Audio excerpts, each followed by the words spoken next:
Apostolien teot, luku 13. Ja Antiokian seurakunnassa oli profeettoja ja opettajia, Barnabas ja Simeon, jota kutsuttiin Nigeriksi, ja Lukius, kyreneläinen, ja Manaen, neljännysruhtinas Herodeksen kasvin kumppani, ja Saulus. Ja heidän toimittaessaan palvelusta Herralle ja paastotessaan Pyhä Henki sanoi: erottakaa minulle Barnabas ja Saulus siihen työhön, johon minä olen heidät kutsunut. Silloin he paastosivat ja rukoilivat ja panivat kätensä heidän päällensä ja laskivat heidät menemään. Niin he Pyhän Hengen lähettäminä menivät Seleukiaan ja purjehtivat sieltä Kyproon. Ja tultuaan Salamiseen he julistivat Jumalan sanaa juutalaisten synagogissa, ja heillä oli mukanaan myös Johannes palvelijana. Ja kun he olivat vaeltaneet kautta koko saaren Pafoon asti, tapasivat he erään juutalaisen miehen, noidan ja väärän profeetan, jonka nimi oli Bar-Jeesus. Hän oleskeli käskynhaltijan Sergius Pauluksen luona, joka oli ymmärtäväinen mies. Tämä kutsui luoksensa Barnabaan ja Sauluksen ja halusi kuulla Jumalan sanaa. Mutta Elymas, noita, sillä niin tulkitaan hänen nimensä, vastusti heitä, koettaen kääntää käskynhaltijaa pois uskosta. Niin Saulus, myös Paavaliksi kutsuttu, täynnä Pyhää Henkeä, loi katseensa häneen ja sanoi: voi sinua, joka olet täynnä kaikkea vilppiä ja kavaluutta. Sinä perkeleen sikiö, kaiken vanhurskauden vihollinen, etkö lakkaa vääristelemästä Herran suoria teitä? Ja nyt, katso, Herran käsi on sinun päälläsi, ja sinä tulet sokeaksi, etkä aurinkoa näe säädettyyn aikaan asti. Ja heti lankesi hänen päällensä synkeys ja pimeys, ja hän kävi ympäri ja etsi taluttajaa. Kun nyt käskynhaltija näki, mitä oli tapahtunut, niin hän uskoi, ihmetellen Herran oppia. Ja kun Paavali seuralaisineen oli purjehtunut Pafosta, tulivat he Pamfylian perkeen. Siellä Johannes erosi heistä ja palasi Jerusalemiin. Mutta he vaelsivat perkestä eteenpäin ja saapuivat Pisidian Antiokiaan. Ja he menivät synagogaan sapatin päivänä ja istuutuivat. Ja sitten kun lakia ja profeettoja oli luettu, lähettivät synagogan esimiehet sanomaan heille: miehet, veljet, jos teillä on jokin kehoituksen sana kansalle, niin puhukaa. Niin Paavali nousi ja viittasi kädellään ja sanoi: te Israelin miehet ja te, jotka Jumalaa pelkäätte, kuulkaa. Tämän Israelin kansan Jumala valitsi meidän isämme ja korotti tämän kansan. Heidän muukalaisina ollessaan Egyptin maassa ja vei heidät sieltä ulos kohotetulla käsivarrella. Ja hän kärsi heidän tapojansa noin 40 vuotta erämaassa ja hävitti 7 kansaa Kanaanin maasta ja jakoi niiden maan heille perinnöksi. Näin kului noin 450 vuotta. Sen jälkeen hän antoi heille tuomareita profeetta Samueliin saakka.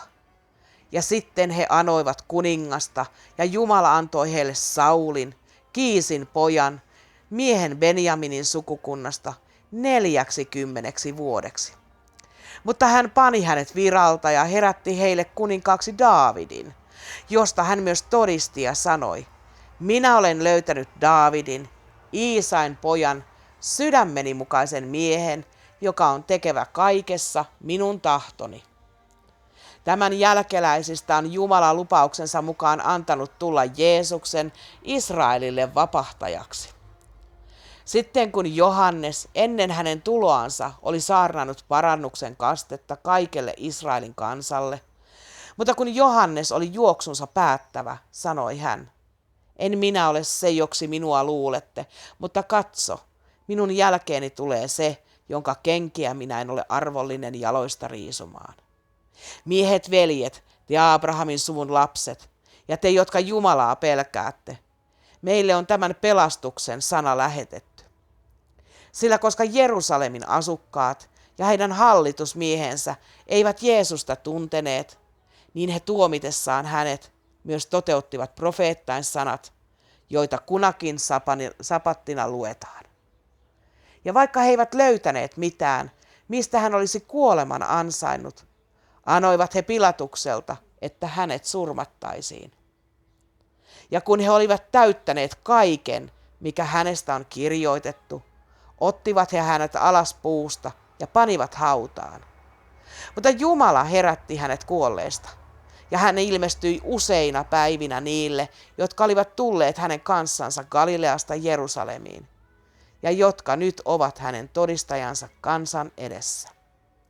Ja me julistamme teille sen hyvän sanoman, että Jumala on isille annetun lupauksen täyttänyt meidän lapsillemme, herättäen Jeesuksen.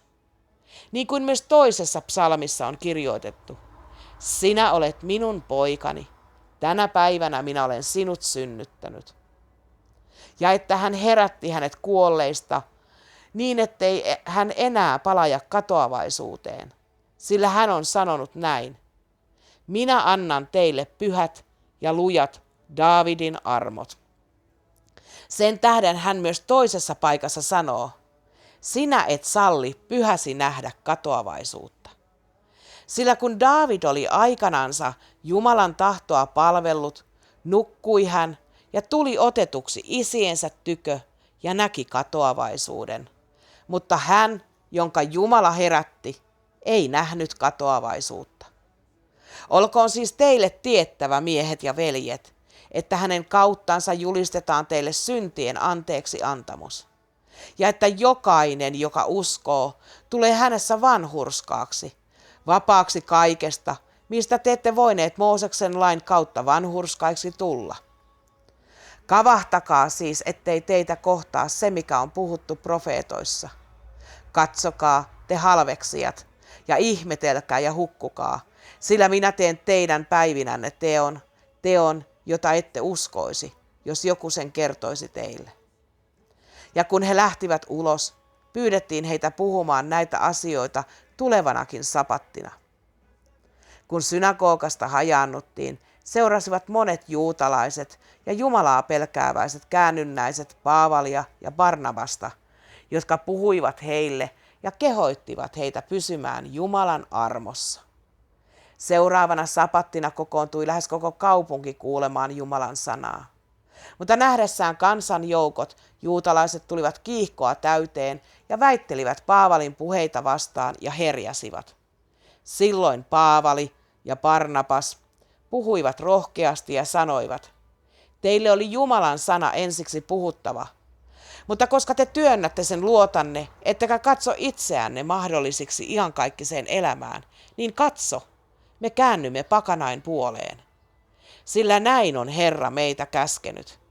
Minä olen pannut sinut pakanain valkeudeksi, että sinä olisit pelastukseksi maan ääriin asti. Sen kuullessansa pakanat iloitsivat ja ylistivät Herran sanaa. Ja uskoivat kaikki, jotka olivat säädetyt iankaikkiseen elämään. Ja Herran sanaa levitettiin kaikkeen siihen maakuntaan. Mutta juutalaiset yllyttivät Jumalaa pelkääväisiä ylhäisiä naisia ja kaupungin ensimmäisiä miehiä ja nostivat vainon Paavalia ja Barnabasta vastaan, ja ne ajoivat heidät pois alueeltansa. Niin he puristivat tomun jaloistansa heitä vastaan ja menivät Ikonioniin, ja opetuslapset tulivat täytetyiksi ilolla ja pyhällä hengellä.